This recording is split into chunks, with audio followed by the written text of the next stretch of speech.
Good morning, everyone. It is the 28th of April, and I am pre-recording this because the creeping crud has managed to re-infiltrate the house. So I am taking middle son to the doctor and, well, spraying myself continuously with Lysol, though I think I might be too late because yesterday was one of those fun days of, do I have body aches because I didn't get a good night's sleep or am I getting sick? One of those days where it's like, "Is it my crazy syndrome or am I getting sick?" Now, those of you who don't deal with that, it does get to the point where you kind of tell or I told Mr. Mo, I was like, "Look, I'm gonna stop analyzing it because I think I'm going to make myself crazy," which, once or twice, not a problem. But it happens as it goes. Well, unfortunately, we have some really bad news to start the day with. It looks like that there was an attack of a good kind. Although, is there a good attack? I don't know.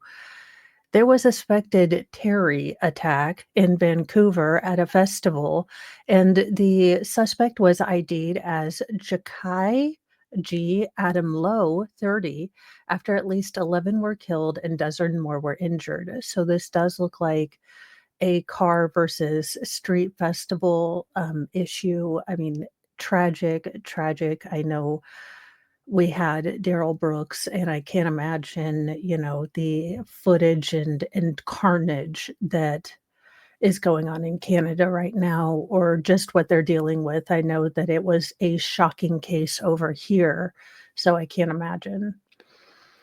The family of the mentally disturbed driver accused of unaliving at least 11 people at a Vancouver block party Saturday tried to get him help just hours before he allegedly plowed through a crowd of festival goers, a report revealed Sunday as police identified the suspect as Kai Jai Adam Lowe. Now, Lowe was a Vancouver resident whose brother was unalive last year and is facing 8 charges of second-degree murder so far after his alleged rampage at the Lapu Lapu Day Festival, a celebration of the Filipino community Saturday night, according to the report. Now, the 30-year-old was arrested at the scene by authorities and was known to law enforcement, mental health care professionals before he carried out this attack. So this is not an unknown suspect or quantity, which makes it all the more upsetting and frustrating that he wasn't in a place where he could be safe and other people could be safe from him. Really does kind of irritate the ever living snot out of you. Excuse me. The alleged killer does have a history of mental health problems, and a family member even called the hospital psych ward seeking help for Lowe's just hours before the attack, sources told the Vancouver Sun. Now, it is believed that he was suffering from delusions and paranoia, although it is unclear what action was taken after the call was made, the Canadian outlet reported. Because of the mental illness, investigators believe that the destructive driving was not Terry related. So, admonish me. Like I said, yesterday was kind of a vague fog of, am I awake? What is going on with my body? So I did not know about this new update, but it does seem like, okay, it's not a T. It does look like mental health. However, I will point out that over in Europe, and yes, I am a nerd, a news nerd of epic proportions. So I watch all of the European news. Well, okay, mostly UK based because I can understand English, but I do tend to notice that a lot of these car versus people attacks in the UK, in, Europe, on the continent, do seem to be labeled as mental health to also, deny the T label. Now, I am just observing things. I am not stating that this is, in fact, they are stating that is, in fact, not a T related thing. But I do notice patterns, and that seems to mental health seems to be the new label that we are putting on this. However, I do want to say that, It does look like he has an established history of mental health issues, so just wanna say there does seem to be a pattern of this of late. Now, Lowe had suffered heartbreak last year when his 31-year-old brother Alexander was unalived on January 28th, 2024, the publication also reported. Now his body was found in a home in Vancouver, and the 39-year-old man was arrested at the house and later hit with second-degree murder charges, the Vancouver Sun reported.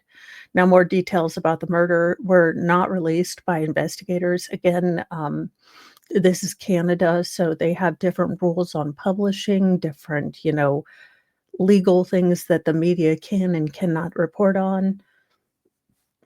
Now, our reality has abruptly shifted. Despite our disagreements, the harsh truth is he's no longer with us, and it hits me with an overwhelming force. Lowe wrote of his brother's death in a fundraising page dedicated to paying the funeral costs. Now, Lowe wrote months later that his mother tried to take her own life in an update on that fundraising page.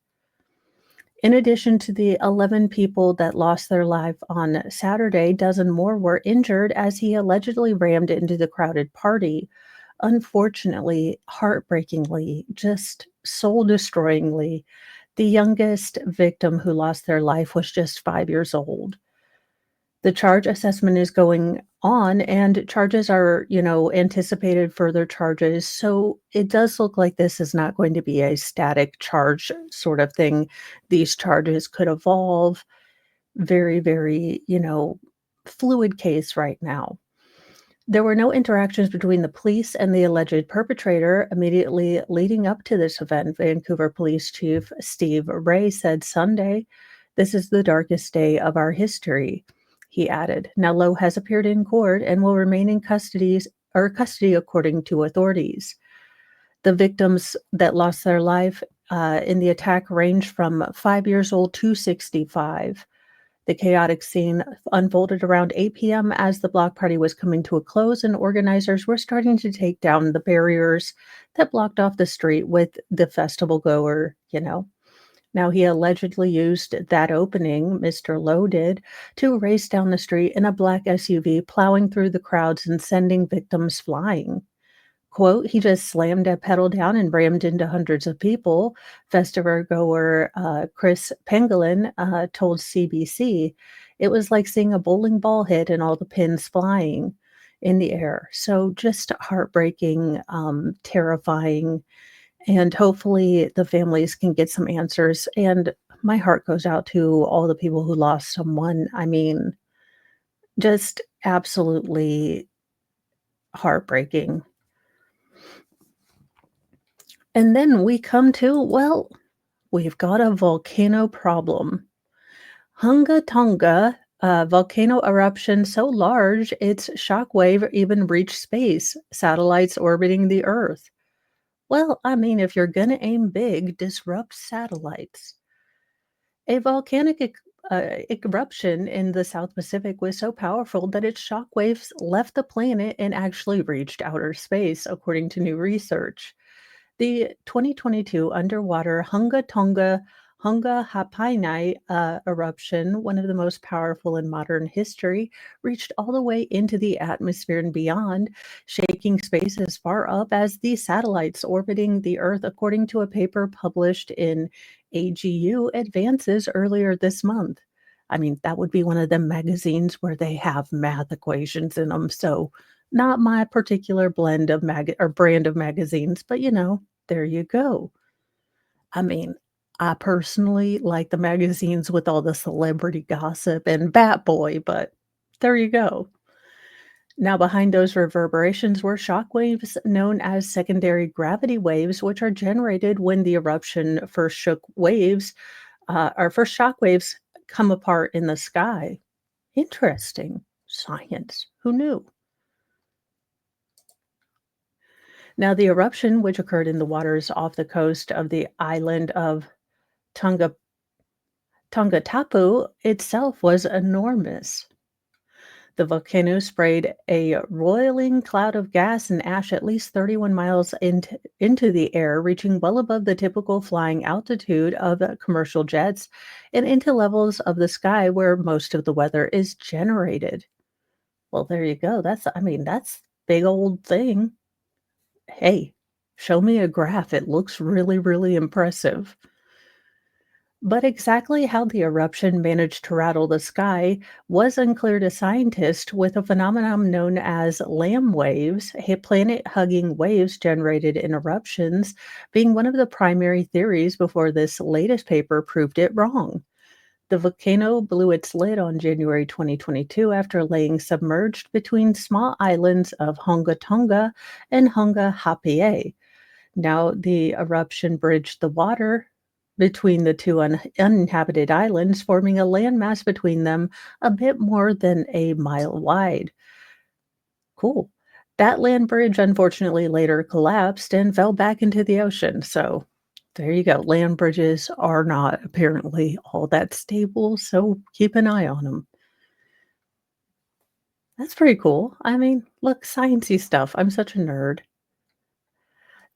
In other news, definitely, sad, more sad because, I definitely had my hopes up that, again, regardless of my political leanings, as I think that all politicians are here to lie to us, I had hoped that we would get some closure on the Epstein files, or we would actually start seeing some things. And regardless of what you think of all of that, to know that another potential victim hasn't ever seen justice yet, just really ticks me off. It is incredibly sad that this woman, will never see justice here. And it's just, ugh, it just pisses me off because we still don't know, you know, who actually went on the plane. We've got, Epstein and Ghislaine in trouble for trafficking people to no one. And that would be really cool if we could actually get these files like we were promised. I mean, it'd be an interesting thought, but it'd be really cool if we could, know who these absolute creepazoids are that were in power. It's a bold strategy, Cotton. Let's see if it pays off for him. But I mean, I guess we're doing a different 4D chess. Jeffrey Epstein victim Virginia Guffrey unfortunately had taken her own life at 41, just weeks after saying that she had only days to live. So I did cover that story. Now that story looks like it may or may not have been completely truthful. So I did not want to, give any more reporting until there was maybe more reporting about this accident. And unfortunately, this story developed before I got more information about that. Virginia Guffrey, possibly one of the most prominent victims of the late convicted, gross person, Jeffrey Epstein, self-deleted Thursday, just weeks after she made headlines for saying she had 4 days to live following a collision with a bus. Quote, "It is with utterly broken hearts that we announce that Virginia passed away last night at her farm in Western Australia," the 41-year-old's family said in a statement to NBC News. She lost her life to the S word after being a lifelong victim of SA and trafficking.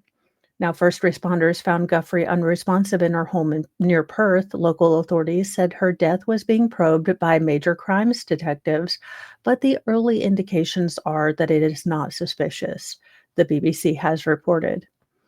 Now, Guffrey took legal action against billionaire financier Epstein in 2015, alleging that she was trafficked at 16 after his ex-lover and convicted madam, Ghislaine Maxwell, recruited her for a job as a locker room attendant at, President Trump's club in Mar-a-Lago. So she was working as, a locker attendant. Ghislaine kind of says, "Hey, I got a better job for you." And that's how she ends up. According to Virginia, this is how this went down. Quote, she was a light that lifted so many survivors. Despite all the adversity she faced in her life, she shone so bright. She will be missed beyond measure.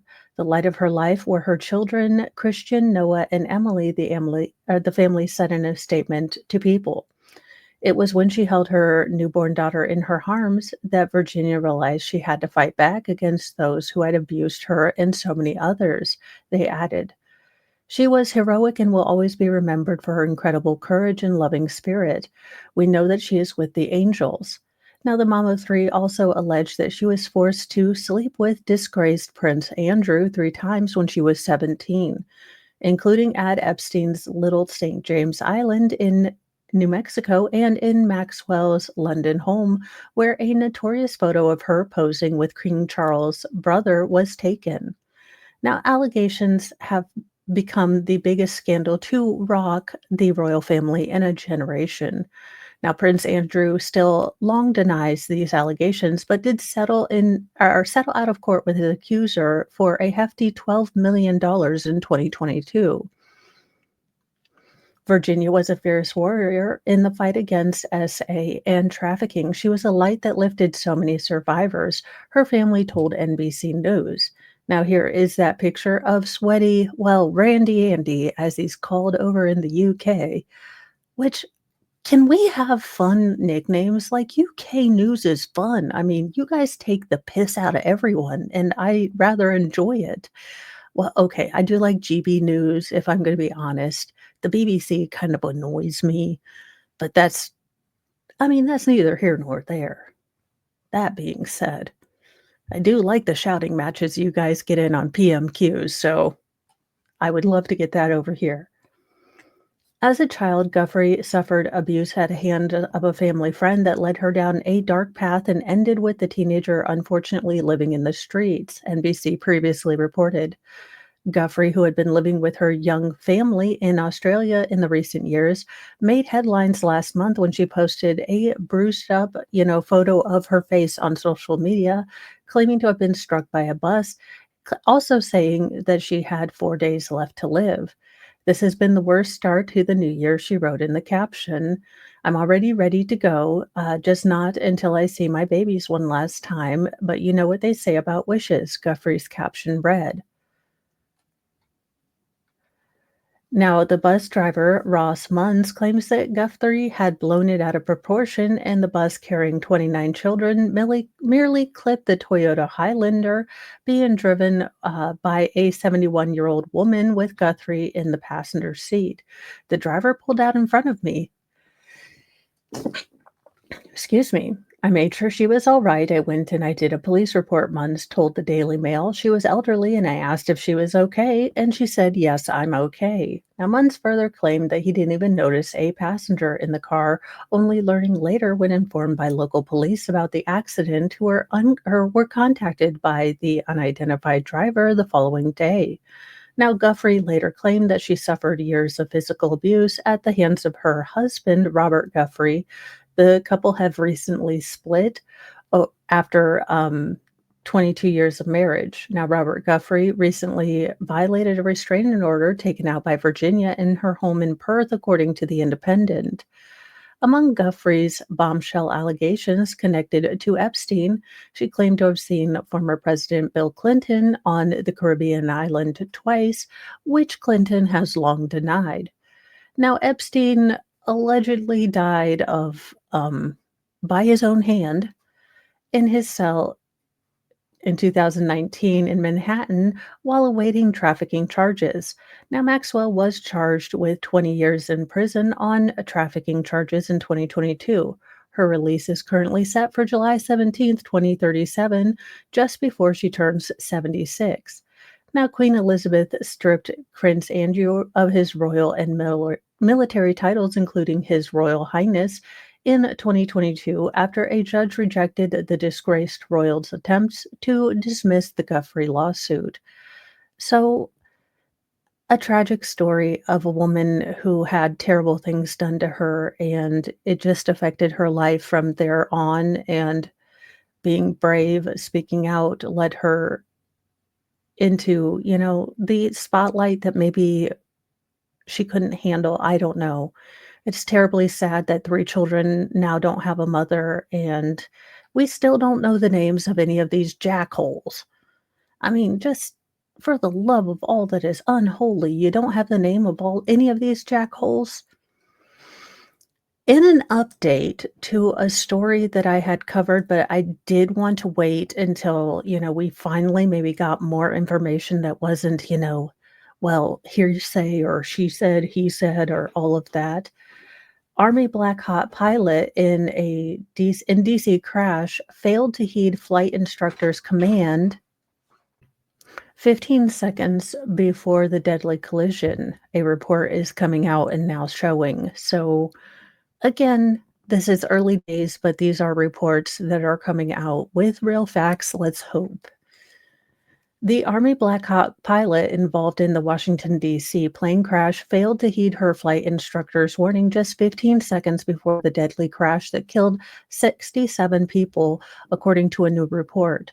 Now, moments before the deadly January 29th crash near Reagan International Airport, Captain Rebecca Lobosch missed an order from co-pilot Andrew Eves, who was overseeing her training mission to change course to avoid descending or getting into the descending American airline jet's way.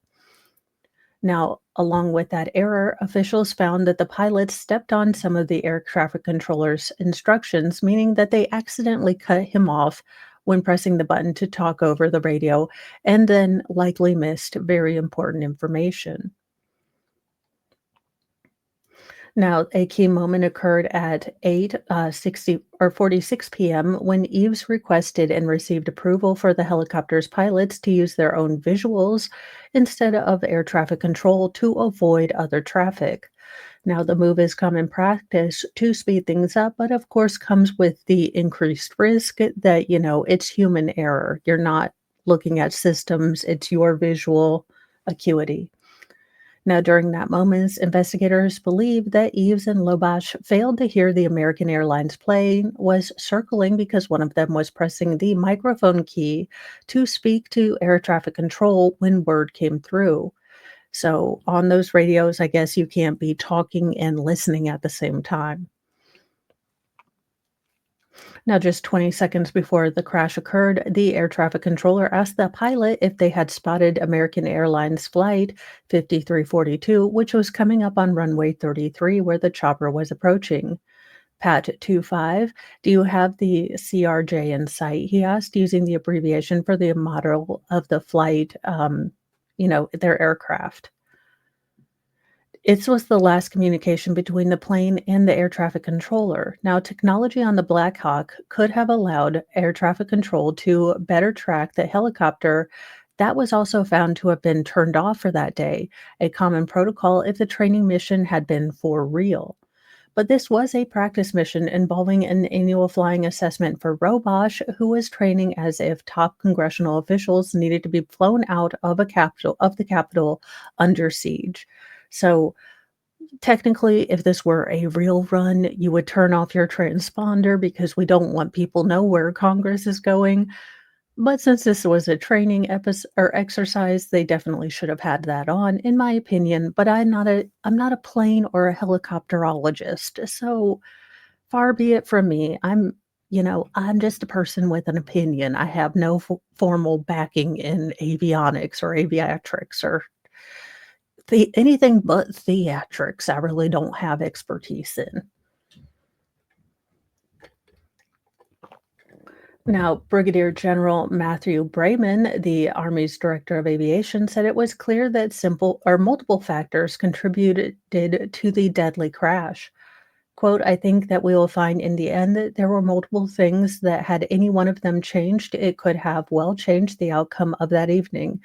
It is called like the Swiss cheese or the chain link effect. I mean, it's a bunch of small things generally that have to line up perfectly in order for these incredible accidents to happen, these incredible tragedies, because there have been so many redundancies and, safety protocols put into place that there really has to be almost a kind of convergence of unfortunate events to get these accidents to happen.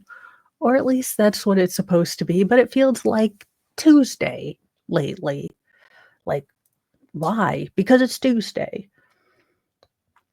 Now, aviation experts have long bemoaned the practice of allowing pilots to navigate on their own, as human error can often lead to tragedy, especially in the exceedingly busy conditions around Reagan Airport.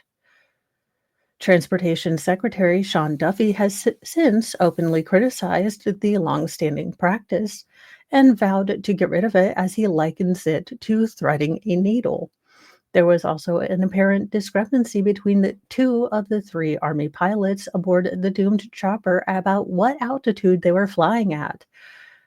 According to investigators, they were well above the 200-foot limit for that location. Now, at one point before the collision, the helicopter's pilot announced that they were at 300 feet, but the instructor pilot is also heard saying that the helicopter pilot was at 400 feet, according to recordings. At the time of the fiery crash, the Black Hawk was flying at 278 feet, National Transportation Safety Board head Jennifer Holmtley said, adding that that doesn't mean that's what the Black Hawk crew was seeing on the barometric pressure altimeters in the cockpit. Now, the Black Hawk collided with Flight 5342, which was en route to Reagan's National Airport from Wichita, Kansas, just at 8:47:59 p.m. The fiery collision unfortunately sent both aircraft plummeting into the Potomac River, marking the deadliest U.S. air disaster since 2001. And now gird your earloins because we have Lord Chippy at 3 that Lord Chippy needs to see. It's always a trifecta of, well, doucheology and human garbageness, but gird your earloins because we've got some Lord Chippy coming up.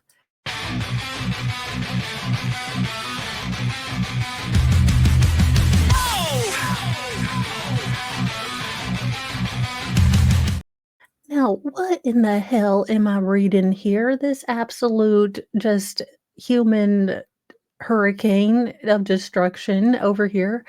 A man knowingly gave AIDS to a cancer or to his cancer survivor wife who died 2 days after she was diagnosed, and he may have infected other women. Lord Chippy, I don't you're gonna need a lot of Purell after this one. Like, I don't know, maybe we should just send you to Snake Island, but I don't wanna give the snake, the snake's the HIV. A Georgia man has been indicted on murder charges after his wife died after being diagnosed with AIDS. And the prosecutor said he knew he was HIV positive, but never told her. I mean, you're kind of married. You think these are little things you need to know. Cleveland Brody, who is in his early 60s and was previously charged with reckless conduct after his wife Denise Brody died in April 2022, just days after she was diagnosed with having AIDS. Now, a grand jury has indicted him for malice murder and felony murder in connection to her death. After she passed away, Denise Brody's family members suspected that their stepfather knew he full well knew he was HIV positive when he married their mother in 2014 and neglected to tell her about his status.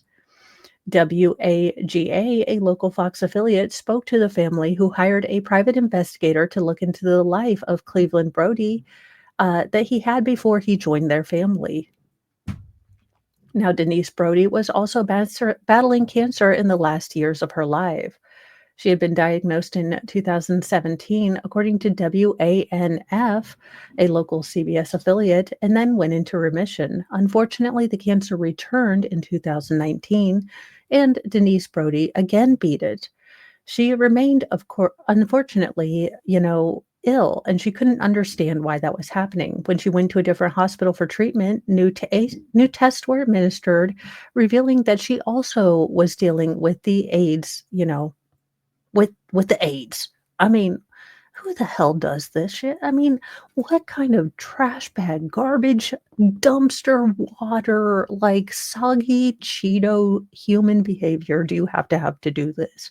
This woman is a twice cancer badass, and just absolute ridiculousness, just absolute grossness. Now, according to an arrest warrant viewed by Law and Crime, Denise Brody was diagnosed with AIDS on March 31st, 2022, which resulted in her passing away on April 2nd, 2022. Now, her family said that she had been living with AIDS for years without knowing it, years during which she could have been treated for the disease. Again, AIDS is not the sentence it once was. There are expensive medications, but medications that can keep your viral load almost undetectable.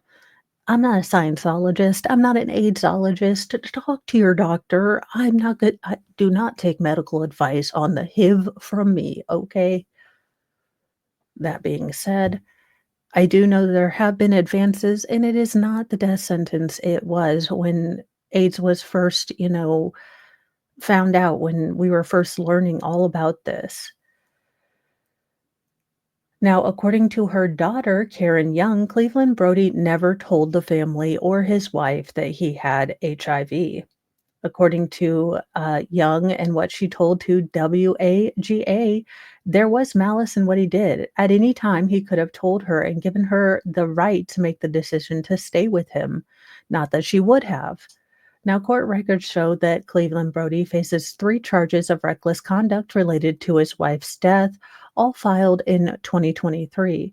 Now, prosecutors allege at the time that he had known of his HIV positive status since 2006 and never informed his partners. According to WANF, another woman has come forward, sparking a second reckless conduct charge, and a third charge soon followed when yet another woman had come forward. The station reported that multiple women have come forward in response to this story going public. Cleveland Brody was arrested and taken into custody on July 8th, 2023. He has pled not guilty to the 3 counts of reckless conduct. It is not immediately clear as of Friday whether he entered a plea on the murder charges or not, so we'll keep an update on that. But, sir, Snake Island. In an update to a story that I did cover, looks like more just absolute horrendous stuff is coming out about this absolute dumpster trash woman. Again, if anyone's going to bring final form Jesus, it's hurting little babies for reasons that are just dumb. Failed to prevent abuse. State issues a damning report on the hospital after a NICU nurse was allegedly assaulting vulnerable babies. Again, that is a face only a mother could love, but ew, just ew. Don't mess with babies. Don't mess with old people. Don't mess with animals. I thought we kind of all figured that one as universal basic truths we could live with. The Virginia Department of Health determined a hospital, quote, failed to prevent abuse when a neonatal intensive care unit nurse allegedly broke the bones of premature babies. Yes, broke the bones. Like Lord Chippy, extra slow, extra low. The DOH issued the report this month after 26-year-old Erin Elizabeth Ann Stratman was charged in January with malicious wounding and felony child abuse in connection to an incident that occurred in November at Henrico Doctors Hospital in Richmond. A copy of the DOH's report on the Centers for Medicare and Medicaid Services was posted by local CBS affiliate WTVR. Now, the details alleged of the alleged abuse Stoltman inflicted on the infant, it detailed. Now, Stratman is identified as employee 11 in the report, the TV station reports. Executives and staff reviewed videos from Stratman's care of the child in question on November 10th. Now, the video allegedly showed her forcefully pushing the baby's leg toward his chest and face. She then released the legs and repeated the action, the report says. Now, she allegedly assaulted the child in a similar way on October 29th and November 13th. In addition, she seemingly forced the infant head down on their chest and only held the baby by their head and leg. Ma'am,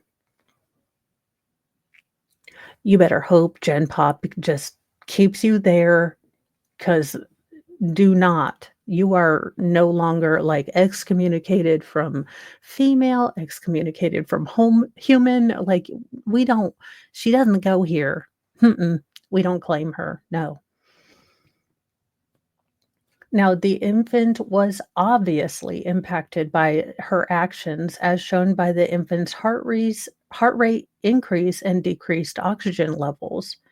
The now former nurse also violated other hospital policies, such as holding the infant with one hand and not putting rails up on the crib when she wasn't supervising the baby. Hospital staff seemed dumbfounded after watching the videos. We don't know why employee 11 is doing anything employee 11 is doing, the employees told the state investigators. Other videos showed Stratman forcibly inserting a, suction device into the baby's nostril in an attempt at intubation. However, nurses watching the video stated that she was using the wrong device. State investigators determined that the hospital failed to prevent abuse, identify injuries of unknown origin as indicators of potential abuse or neglect, and failed to report or investigate injuries of unknown origin. Now, the report also showed that Stratman had previously been disciplined along with another nurse in September 2023 after four babies suffered fractures. Four babies in a NICU. No, that's not, you know, discipline. That's fire your ass into the center of the sun. Now, Stratman was placed on administrative leave for a week and allowed to return after receiving increased training, the report said. Henrico's Doctors Hospital released the following statement to local media outlets. The CMS report identified areas that did not meet the standards of care that we expect and that our patients deserve. We work diligently to address the findings, and CMS has accepted our action plan. We have been closely collaborating with regulators to further improve our NICU by increasing our training, implementing new security measures, and changing our reporting protocol. We appreciate the regulators' commitment to safety and dedication of our colleagues who have helped our hospital care for the community for more than 50 years. Well, you kinda abused children. Don't give yourself too much of a gold star for not being, mashugana schmucks, like, the entire time. I mean, well, they found out we're pretty suck at our job, but we're gonna improve. Well, I don't that's not what you don't get a gold star for not sucking ass, or maybe I guess you do. Now, as law and crime previously reported, Stratman was indicted on 6 charges of felony child abuse and neglect charges this week. Uh, so good for justice. According to local CBS affiliate WTVR, the charges relate to her treatment of 4 infants between 2022 and 2024. The neglect charge was for her treatment of a fifth infant who was not injured. Commonwealth attorney Shannon Taylor told reporters Tuesday after Stoltman's first round of charges, a family attorney made her office aware of an assault back in 2022. No one had alerted authorities about the assault at the time that it had occurred. Certainly, when you're talking about a process where mandated reporters are supposed to notify the agency who oversees whatever area they're covering, there is a failure to do that, and that's always concerning, she said. Now, Taylor said authorities are still investigating allegations that Stratman assaulted 4 other infants, so there could be a total of 8 or even more. Again, this gross human being should just be shot right into the center of the sun, if you ask me, allegedly in Minecraft. Now, Taylor said authorities are still, looking at those allegations, and she has not been charged with those yet. Stratman allegedly injured multiple children, according to the hospital. 3 babies suffered, again, unexplained fractures in November 2024, and 4 other babies had, suffered similar injuries in the summer of 2023. Investigators with the Henrico County Police Division reviewed dozens of videos from inside the NICU and were able to point the finger at Stratzman. Now, detectives continue to comb through evidence, including hundreds of hours of footage, in hopes of bringing justice to each baby that may or may not have, gotten their hands laid on them. Now, we appreciate the family and the public's patience as we work through this, and investigate every piece of evidence in connection to these cases. The hospital, in a press release, described Strotman as a former employee. As a precaution, the medical center shut down its NICU while the investigation proceeded. It has reopened as of February. We are both shocked and saddened by this development in the investigation and are focused on continuing to care for our patients and providing support to our colleagues who have been deeply and personally impacted by this investigation, the statement said. We are grateful for those colleagues who have dedicated their professional lives to the care and safety of our patients, as well as to law enforcement and other agencies who have worked tirelessly and aggressively on this investigation. One of the babies abused in the summer of 2023 was Noah Hackley, who suffered a broken tibia. Now, his father, Dominique Hackey, explained to WTVR that Noah and his twin Micah were born prematurely at the hospital in August 2023 and spent time together in the NICU. When Noah was about 2 weeks old, they noticed some discoloration on his left leg, and an x ray unveiled a fracture of the tibia. The family filed a report with Child Protective Services, which determined an employee was responsible for breaking the child's leg, but it did not determine which employee. Now, Hackey was flabbergasted that his son wasn't the only one allegedly abused. They failed strictly on multiple levels with multiple different families, and they need to be held accountable as well because that shouldn't have happened. He told the news station if they were suspicious of some person enough to not let them go, or to let them go, they shouldn't have brought them back. They failed, simple as that. Prosecutors have also obtained her text messages that say provide insight into her mindset. During a bond hearing earlier this year, prosecutors entered some of her own text messages on the record. According to a courtroom report from Richmond CBS affiliate WTVR, in a text message from, October 2023, she allegedly said she'd been pacing and felt like she took cocaine again, even though she didn't. She also felt like she might have a personality disorder. No, it's called a soul disorder. It's just you're evil. Not personality, just spiritual. The day before she was arrested, she allegedly texted that she was 5 seconds away from checking herself into, a crisis ward or center. Well, a day late and a dollar short, bitchola. Well, you can plead the fifth, but sometimes it turns to guilty once, all the evidence comes in, because you may not impeach yourself, but all the other evidence may impeach you. Just take me in. Drunk driver who pled the fifth after plowing into another car ends up pleading guilty to multiple felonies. Well, I mean, the fifth doesn't last all that long unless you actually stick to it.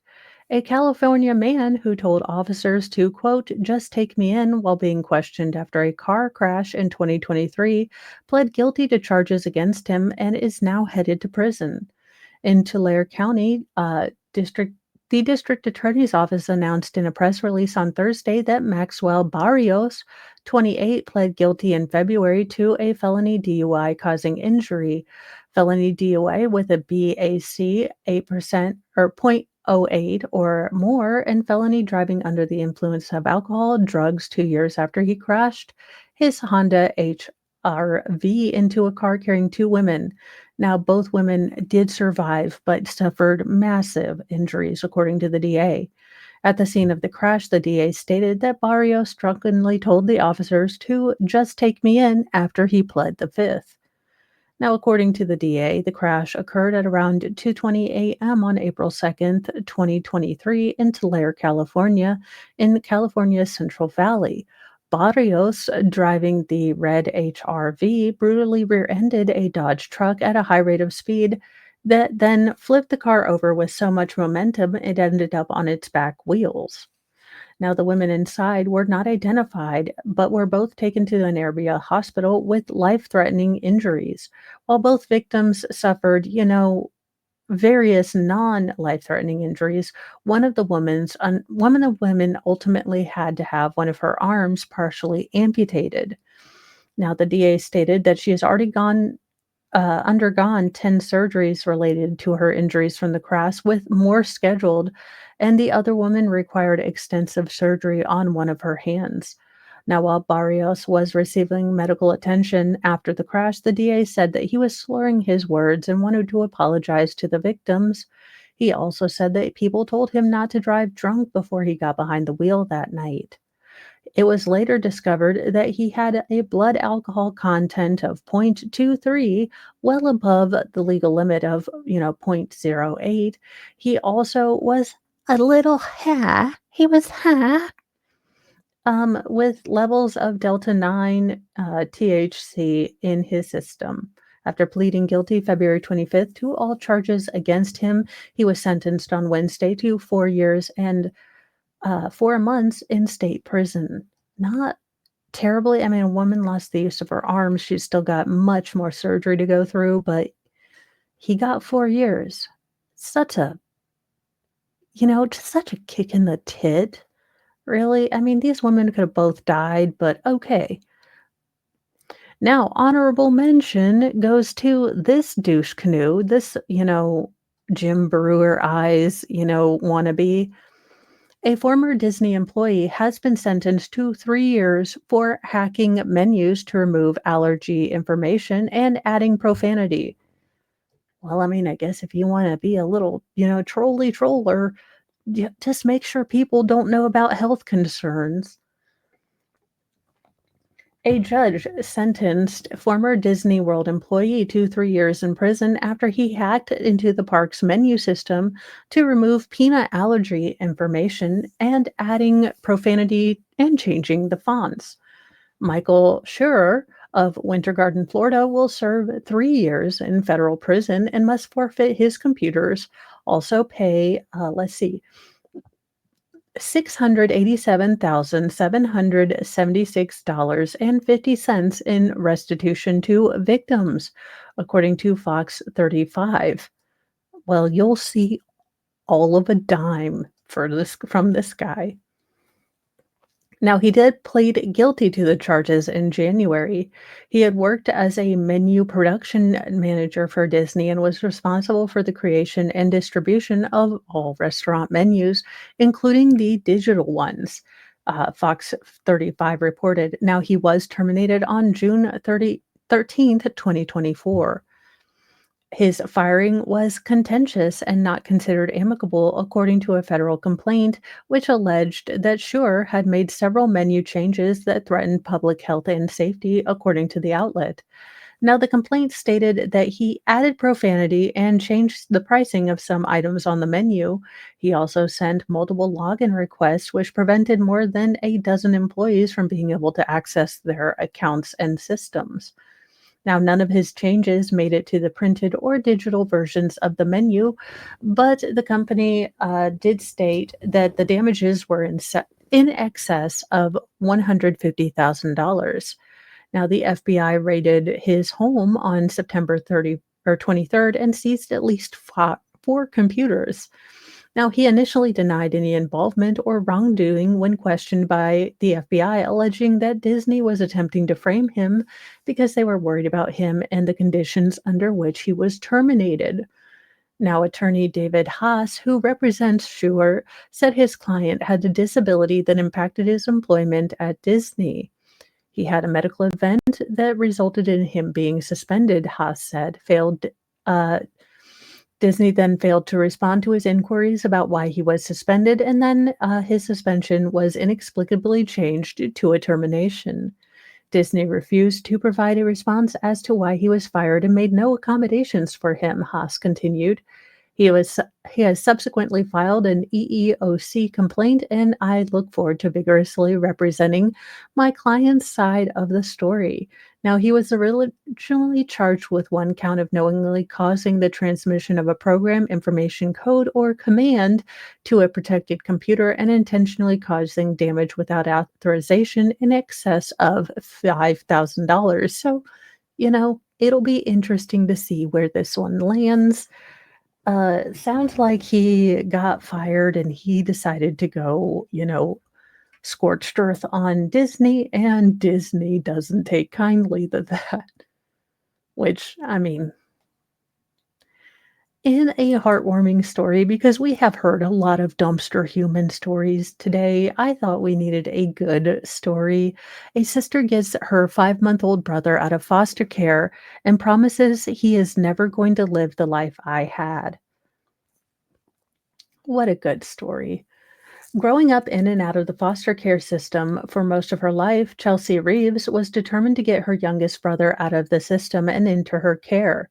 Now, Hugo was only 5 months old when his big sister used the criminal injury reward that she had won in 2023 against social services in the UK to hire lawyers and obtain legal guardianship. Now, Reeves, who was only 21 at the time and a victim of abuse for years, was set on providing Hugo with the life that she never had. When asked about her early childhood, Reeves, who is now 23, struggles to recall anything before the age of 9. Just incredibly heartbreaking that this little girl had to go through this. I don't remember anything, she says. I've never been able to remember it in therapy or anything like that.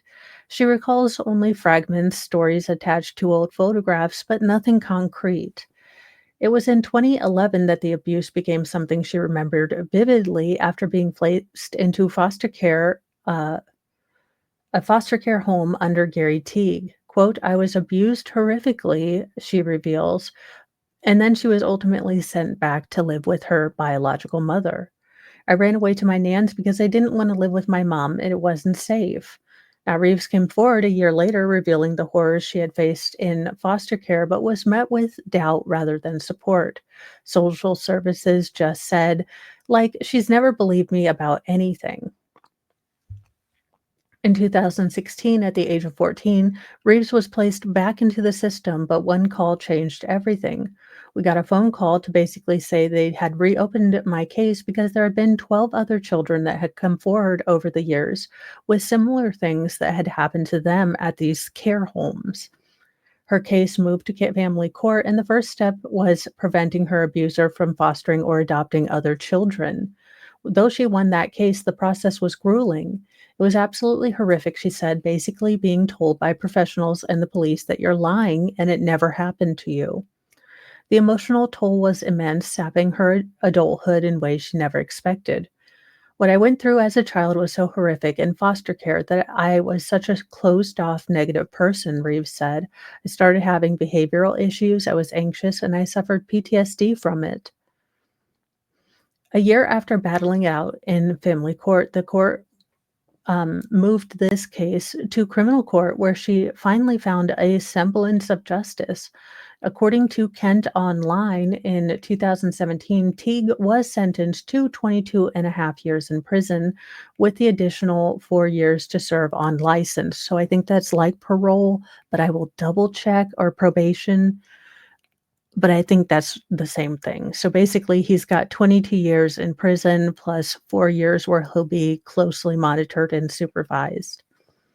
He was found guilty on 13 child grossness charges, including secretly filming children bathing and inciting, children to carry on acts of a sexual nature.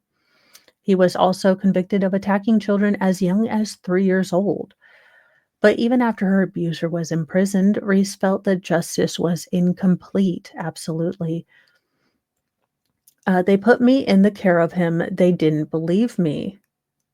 The Determined to hold social services accountable, Reeves launched a criminal investigation against them when she turned 18. It wasn't until October 2022 that social services admitted they were liable for the abuse Reeves had suffered, and she accepted her settlement offer in August 2023.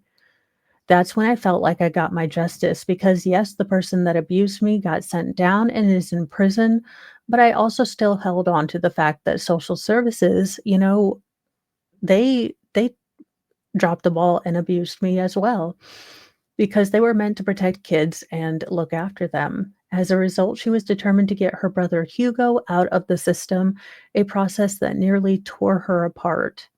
When Hugo was born, he was removed from Reeves' biological mother and placed into foster care because of a court order against her. And it took 5 months to win the right to for Hugo to live with her and an additional 4 months to gain special guardianship. The process of getting him out of foster care was so hard, she tells people. They made me move so I could get an extra room for him. They made me pay for training for my dogs because they tried to say that a dog was really naughty when he wasn't. They thought because I'd been abused as a child, I would go and do to Hugo. Nevertheless, even after the court failed her assessments twice, Reeve advocated for herself relentlessly. I wrote an email that could have been put into a book. There were 186 pages of these court documents, each paragraph of where they lied and said in misinformation. I rewrote that and sent it going, actually, this is the truth. It was on her third try that Reeves finally passed. The last time I ever went to court was in April 2022, and my friend came with me and said, "If Hugo doesn't come home with me, then I don't want to live anymore," she admitted. Because I was thinking, like, if I was abused in foster care, how is he going to be okay? And it was all I was ever thinking, that, like, I can take care of him. Why not give it to me? I've never had a criminal record, nothing. I'm just a good kid that got out of foster care and is doing way better for themselves. After gaining special guardianship over Hugo, Reeves used her remaining criminal injury reward to take her brother on a few adventures around the world. When he was 9 months old, I took him to Dubai. So he's been to Dubai, Paris, Orlando, Barcelona, and I just kind of traveled and traveled and then travel until, like, obviously the money started to run out, Reeves reveals, something that she does say she has gotten, criticized for online. In October 2024, her TikTok was banned because she would often reply to hate comments on the platform. Everyone would see my holidays and everyone would have something to say. I deserve to have something nice as well after suffering for so long. I explain this to people, and it's always just like, don't go on holidays, then don't do this or don't do that. And it was so hard to get through to people that, like, I've gone through so much, in my life, and it's taken me so long to get my justice that, yes, I know I maybe should be responsible and look after the money like that, but I don't want to be responsible, she admits. Okay, sweetheart, I can understand your point, but you are now a mama, and a mama has to be responsible. And I get that you didn't have the best examples, and I get that you are nobly doing this for your brother to save him the abuse.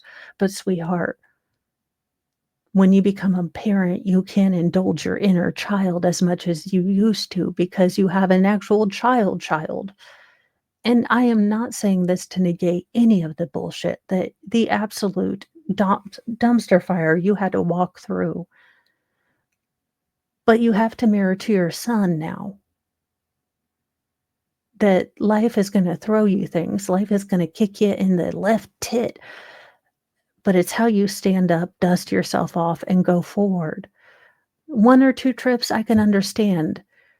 A bunch of trips to where you've basically used your entire settlement, I think that's where people are really getting confused. And again, we're not saying you can't travel. We're just saying once you have a child, you can't indulge these sort of, things as much. Now, another common source of confusion for people watching Reeves' TikTok is the fact that Hugo believes that his older sister is his mom. Well, I mean, that makes sense. It's so hard for a kid to understand, and a kid, tell them what they need to know as they're at an age to understand it. That doesn't That is not like, people just wanna be irritated sometimes, but that is not a big deal to me.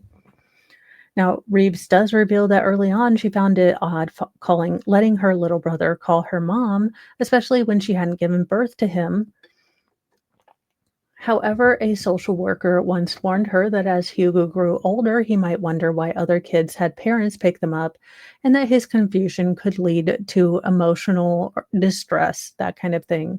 And she recommended that Hugo be allowed to call her mom until the time that he can, get kind of his little brain wrapped around it. Don't see an issue for that with that, but honestly, love that this sister is stepping up to give her brother the life that she didn't have and protecting him. An absolute, just being a good human and protecting others. So, on that note, I am going to let you guys go. I don't think you can be redirected since this is a video, but thank you all so much, as always, for, joining me and allowing me to spend my morning with you and spending some time with me. And thank you so much. I know there was a lot of real news today, but Mondays do tend to be, full of the real news. I have enjoyed it immensely. I hope you have a wonderful day. Be kind to yourself, be kind to others, but have a sassy mouth and carry a can of bitch fire because kindness does not equal doormat. Have a lovely, lovely day. And I got this done before 6 a.m. So, yay.